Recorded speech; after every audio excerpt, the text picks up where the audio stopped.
so far, after ng tweet ko na wala naman sila. So, May naapektuhan ka?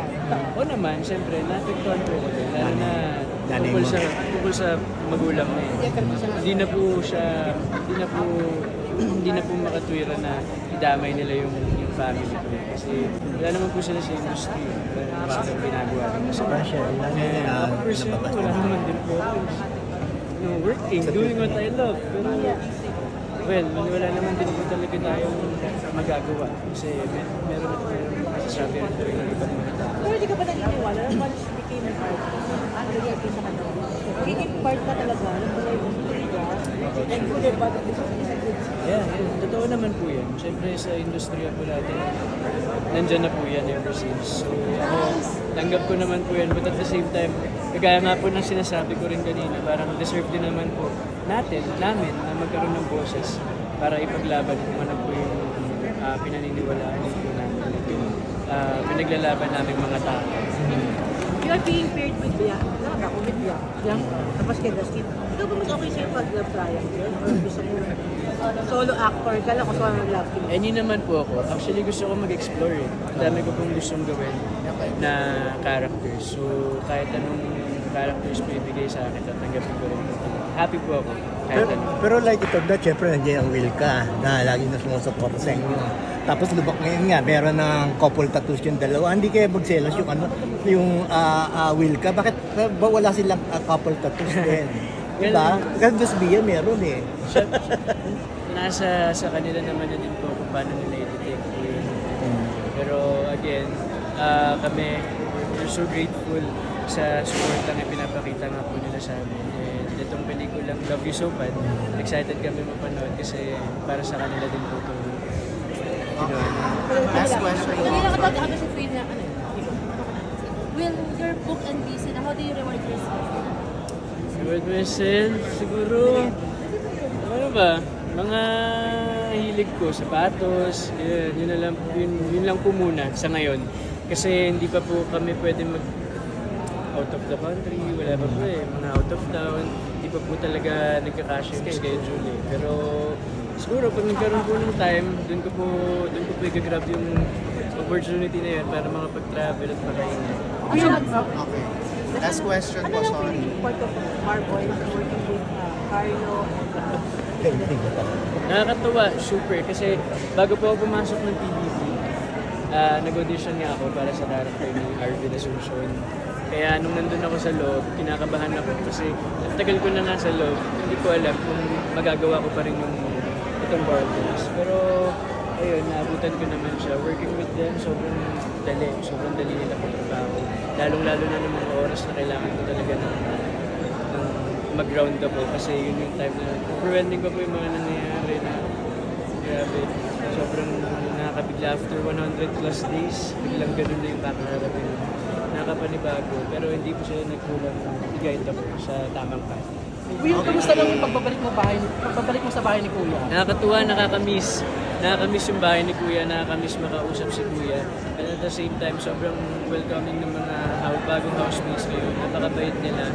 And yeah, nag-enjoy kami super. Reaction, mas maingay daw yung batch niyo.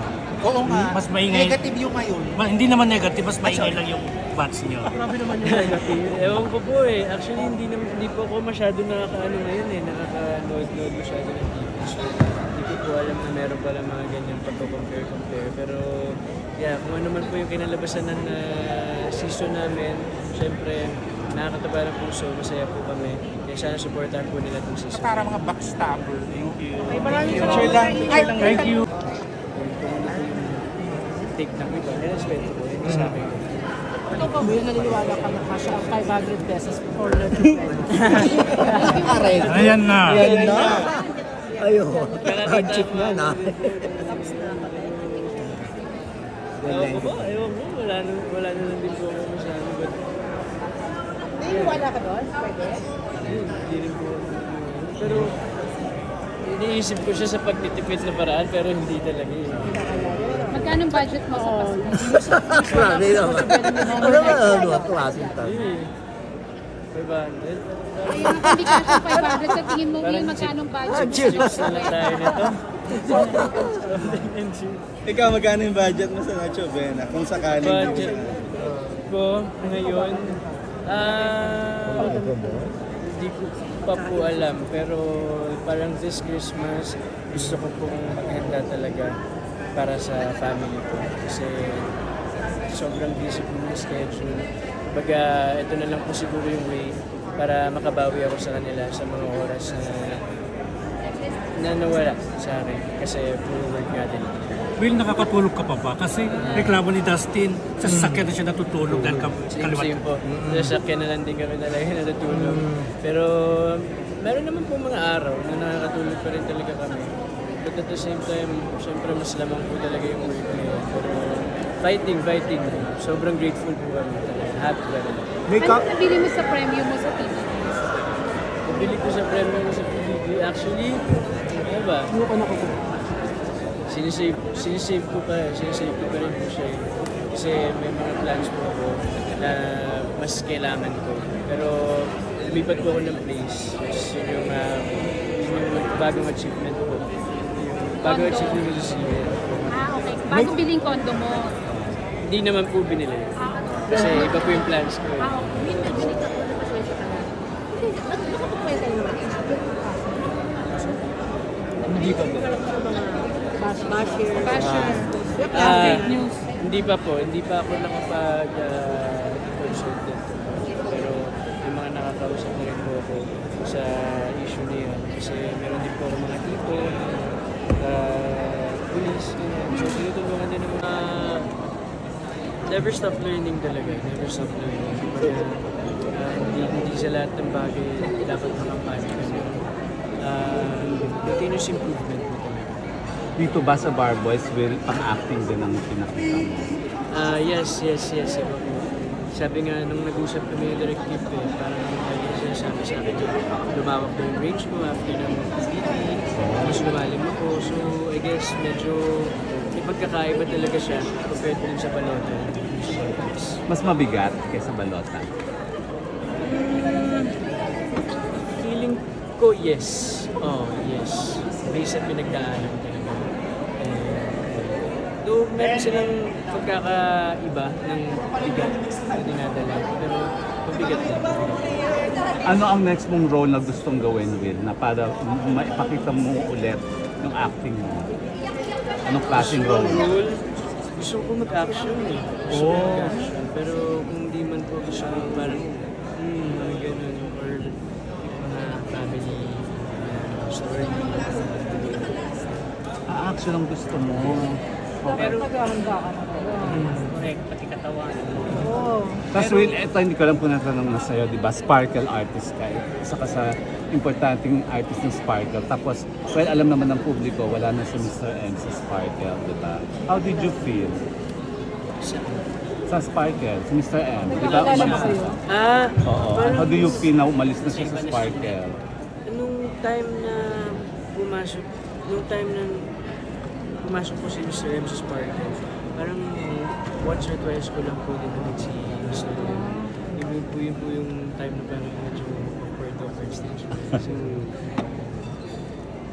So, wala kayong close encounter masyado? Opo, wala po masyado. Pero when after winning, medyo choosy na tayo sa pagtanggap ng project. Oo. Hindi na yung basta-basta, tanggapin natin yan para may project. Ayaw mo na ng patwitams? Medyo malalim na. Hindi ko lang gano'n. Siyempre ako, kung ano man po ibibigay, gusto ko pa rin naman po. Siyempre, feeling grateful po din ako. But at the same time, meron na rin po ako na thoughts ngayon. So, meron ako sa utak ko na parang gusto ko yung mga gagawin kong film na yung may makabuluhan talaga. Makabuluhan talaga at makakapag-inspire ng mga tao. And Will, after Marian Rivera, sino ang next na dinidream mong makatrabaho sa pelikula? Dong ba nakatrabaho mo na? Nakatrabaho ko po siya dati sa pare ko. So hindi. Sino pa ang hindi mo pa nakakatrabaho? So, nakaka-work. Siguro si Kuya Dennis. Never pa. Oo. Never pa kayo ni Dennis sa The Work? Nagka-work kami pero isang eksena lang din. Sa Gandigit. Oo. Nag-guest kaya talaga.